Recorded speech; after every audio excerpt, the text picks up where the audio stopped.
I hate cooking. That is what I usually say if someone asked me, Divine, can you cook?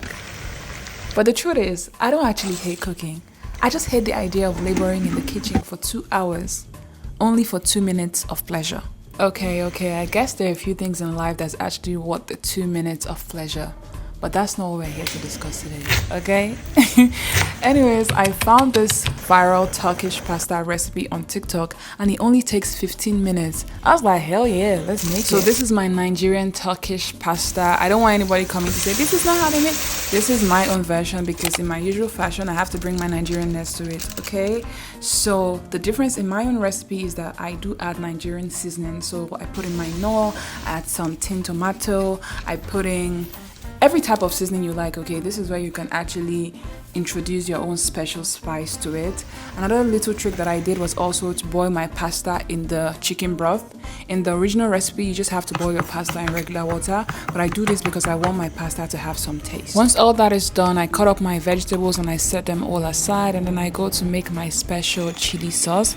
In the original recipe, you're actually supposed to make a paprika sauce, but I'm making a chili sauce because I like my food spicy. Now to the fun part, which is the plating, okay? What's so special about this recipe is that nothing is overcooked, okay? Most of the vegetables, everything is just raw, but it's so delicious, so stay with me. So I start by adding my chili oil and then I proceed to my homemade Greek yogurt. If you saw earlier, I added some garlic paste to the Greek yogurt to give it that extra zhuzh, okay? And then I go on to add my vegetables, tomato, onions, and parsley, and then I finish up with my chili oil. You guys, I don't know if I told you how I made the chili oil, but it's basically some margarine, some chili flakes, and some chili. But if you want to go with the original recipe, then just add butter and paprika, okay? And then I go on to plate everybody's meal, because one thing about Chef D, she's going to make sure everybody is fed.